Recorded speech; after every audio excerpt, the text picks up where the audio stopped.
말씀대로 365 오늘 말씀은 창세기 31장, 32장의 말씀입니다. 외삼촌 라반의 집에서 야곱의 재산이 늘어나자 라반과 그의 아들들이 야곱을 시기하며 미워하게 됩니다. 그러자 야곱은 라반을 떠날 결심을 하고 가족들과 함께 도망을 치게 됩니다. 그 후에 라반이 그 사실을 알고 야곱을 뒤쫓아옵니다. 그때 라반이 야곱을 죽일 만큼 분노하였었는데 그때 야곱을 구원해 주신 분이 바로 하나님이셨습니다. 31장 29절에 이렇게 기록되어 있습니다. 너를 해할 만한 능력이 내 손에 있으나 너희 아버지의 하나님이 어젯밤에 내게 말씀하시기를 너는 삼가 야곱에게 선악간에 말하지 말라 하셨느니라. 아멘. 그리고 이렇게 결국 이 둘은 화해를 하게 되고 그곳에서 언약을 맺고 잘 헤어지게 됩니다. 여러분, 이렇게 창세기 31장에서 야곱은 20년 동안이나 자신을 속이던 사람, 그 라반이라는 문제를 잘 넘길 수가 있었습니다. 이렇게 문제 하나를 잘 넘겼는데 야곱에게는 아직도 더 큰 문제, 더 큰 산 하나가 남아 있었습니다. 그것은 바로 어렸을 때에 자신을 죽이려 했던 형 에서가 살아 있었기 때문입니다. 지금 고향으로 돌아가면 형 에서를 다시 만나야 할 텐데 형이 아직도 나를 미워하지는 않을까? 아직도 나를 죽이려 하는 것은 아닐까? 야곱은 불안했습니다. 그리고 설상가상으로 지금 형 에서가 400명을 거느리고 동생 야곱을 맞으러 온다라는 소식이 야곱에게 들려옵니다. 여러분, 우리가 계속해서 살펴보았지만 야곱은 무슨 수를 써서라도 자기가 원하던 것을 얻어내는, 쟁취하는 그런 사람이었습니다. 그래서 오늘 32장에서도 야곱은 형을 맞이하면서 자기가 할 수 있는 모든 방법을 다 동원을 합니다. 혹시 모를 형의 공격에 대비하여서 자신의 재산을 두 때로 나누었고요. 그리고 형에게 선물을 보냈는데 한꺼번에 선물을 보내는 것이 아니라 선물을 1번, 2번, 3번으로 이렇게 나누어서 그 세 번의 선물을 에서가 받아보면서 이 에서의 마음이 풀리도록 그렇게 준비를 하였습니다. 그런데 여러분, 이렇게 야곱이 열심히 준비했는데 그 결과가 어땠는지 아십니까? 32장 24절을 보면 야곱이 밤에 자기 가족과 재산을 다 야복나루를 먼저 건너가게 하고 자신은 홀로 남았다 말씀하고 있습니다. 무엇입니까? 자기가 할 수 있는 모든 그 노력을 다 동원했는데 야곱이 지금 불안한 것입니다. 심란한 것입니다. 그 마음의 두려움이 해결되지를 않는 것입니다. 그런데 그때 하나님께서 야곱을 찾아오시는 것이지요. 그리고 야곱과 씨름을 하십니다. 그리고 야곱에게 져 주시고 야곱의 이름을 바꿔주십니다. 발꿈치를 잡는 자, 속이는 자라는 그 야곱이라는 그 이름을 이스라엘, 하나님과 겨루어 이겼다라는 뜻으로 하나님이 바꾸어 주십니다. 성도 여러분, 오늘 말씀 속에서 야곱에게 닥친 그 문제들이 어떻게 해결이 됩니까? 야곱의 야반도주로 도망치는 것으로 해결이 되지 않습니다.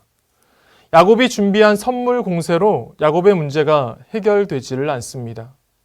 하나님께서 야곱에게 찾아오실 때에 하나님께서 야곱을 만나주시고 야곱에게 축복해 주실 때에 야곱의 문제가 진정으로 해결이 되는 것입니다. 우리 삶에 다가오는 문제들, 그 진정한 해결책이 오직 하나님이신 줄로 믿습니다.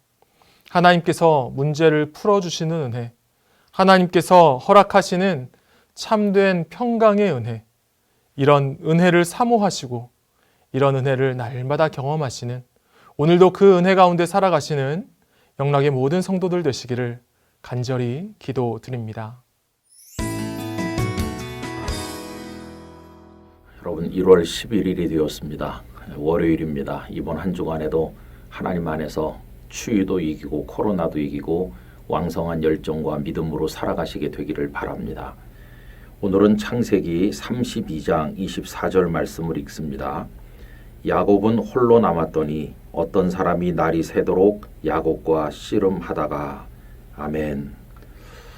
야곱은 20년 동안 외삼촌의 집에 살다가 이제는 돌아가게 되었는데요. 그에게 두 가지 큰 난제가 있었습니다. 하나는 라반의 집을 무사히 벗어나는 것이었고, 또 다른 하나는 형님 에서와 화해하는 것이었습니다. 하나님의 은혜로 라반의 집에서 잘 출발하게 되었죠. 이제 남은 마지막 관문은 형님 에서와 화해하는 문제였습니다. 여러분, 형님 에서가 400명의 중무장한 사람들을 데리고 온다는 소식을 들었을 때 야곱은 얼마나 놀라고 두려웠을까요? 그는 어떻게 했습니까? 우선 인간적인 방법을 동원했는데 수백 마리의 좋은 짐승을 골라서 예물로 먼저 보내 형님의 환심을 사려고 했습니다.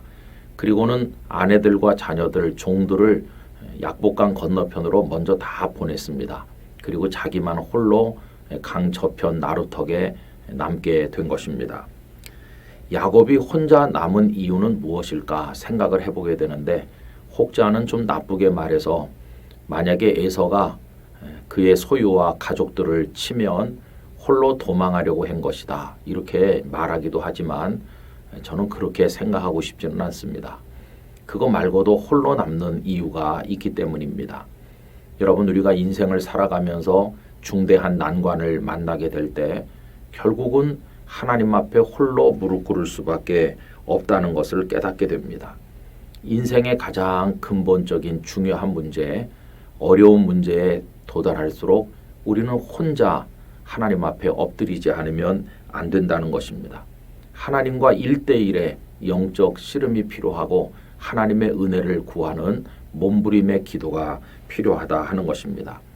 야곱은 그날 밤새도록 하나님의 사자와 씨름하면서 축복하시지 않으면 가게 하지 않겠습니다, 이렇게 했는데, 이제는 내 이름을 야곱이라 하지 말고 이스라엘이라 하라는 은혜의 말씀을 받게 되었습니다. 여러분, 저도 목회하면서 사는 과정 속에 어려운 문제를 경험했을 때가 여러 번 있어요. 이 사람 저 사람 만나고 선배 또 동료들을 만나서 충고도 듣고 상담도 해보기도 했지만 자리를 털고 일어날 때 마음속의 결론은 결국은 하나님 앞에서 내가 엎드리는 것밖에 없구나 하는 것이었습니다. 여러분, 결단을 해도 내가 하는 것이고 문제를 풀어나갈 실마리도 결국은 하나님 앞에서 내가 발견하는 것이지 남이 대신해 줄 수 없다는 것입니다. 하나님을 믿는 일 남이 대신 믿어줄 수 없고, 회개하는 일 남이 대신 회개해 줄 수가 없고요. 하나님을 사랑해서 헌신하는 일 다른 사람에게 부탁할 수가 없는 거 아니겠습니까? 결국 믿음 내 믿음이어야 되고, 헌신 나의 헌신이어야 되고, 하나님 앞에 드리는 기도 나의 기도이어야만 한다는 겁니다. 그래서 성도는 하나님 앞에 홀로 있는 삶에 익숙해야 됩니다. 연습해야 됩니다. 하나님 앞에 나 홀로 있다, 이것은 고통이 아니라 큰 축복이고, 바로 거기서 영감을 얻고 비전을 발견을 하고 하나님의 은혜를 얻게 되고 하나님과 깊은 교제 속으로 들어가게 되는 것입니다. 우리도 약복강 나루터에 엎드려서 홀로 있었던 야곱처럼 하나님을 1대1로 만나는 체험이 있어서 우리에게 주어진 난관들을 이기고 하나님의 은혜를 경험하게 되기를 간절히 원합니다.